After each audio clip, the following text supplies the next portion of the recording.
Assalamualaikum warahmatullahi wabarakatuh. Halo teman-teman, selamat datang di video saya kali ini. Nah, hari ini kita akan bahas mengenai cara menyusun studi kelayakan bisnis yang efektif. Nah, jadi bagi kamu yang berencana untuk memulai bisnis, penting untuk menyusun studi kelayakan terlebih dahulu. Kenapa? Karena dengan studi kelayakan, kamu bisa mengetahui apakah ide bisnis kamu ini memiliki layak dijalankan atau tidak. Yuk, langsung aja kita bahas bagaimana langkah-langkah menyusunnya. Langkah yang pertama adalah menyusun studi kelayakan bisnis, yaitu melakukan analisis pasar. Kamu harus tahu dulu nih siapa saja calon pelanggan kamu, apa kebutuhan mereka, bagaimana pasar yang ingin kamu masukin. Setelah itu, kamu lakukan riset pasar dengan survei atau wawancara untuk mengetahui lebih dalam tentang permintaan pasar, tren yang ada, serta kompetitor yang sudah ada di pasar. Nah, dengan informasi ini, kamu bisa mengevaluasi potensi bisnis dan menilai apakah ada peluang yang cukup besar di pasar. Langkah yang kedua adalah mengevaluasi, yaitu kita hanya mengevaluasi kelayakan teknis dari bisnis yang akan kamu jalankan. Ini meliputi analisis tentang teknologi yang diperlukan, proses produksi, fasilitas, dan sumber daya yang kamu butuhkan. Nah, apakah kamu memiliki akses ke teknologi yang efisien? Apakah fasilitas produksi yang dibutuhkan sudah tersedia atau perlu dibangun?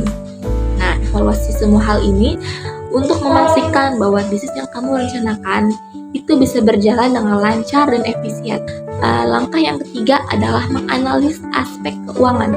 Di sini, kamu perlu memperkirakan biaya awal, biaya operasional, biaya pendapatan, biaya perkiraan laba yang akan diperoleh. Setelah itu, lakukan analisis secara detail untuk mengetahui berapa lama waktu yang dibutuhkan untuk mencapai titik impasse atau break-even point. Nah, dengan analisis keuangan yang matang, kamu akan tahu bagaimana bisnis yang direncanakan cukup menguntungkan ataukah justru beresiko tinggi. Langkah yang keempat selanjutnya adalah jangan lupa untuk menganalisis aspek hukum dari bisnis kamu. Apakah bisnis yang kamu rencanakan ini sudah sesuai dengan peraturan yang ada? Nah, kita ini perlu memastikan kita untuk memeriksa izin usaha yang diperlukan terhadap kepatuhan terhadap peraturan pajak, apakah ada potensi risiko hukum yang harus diantisipasi.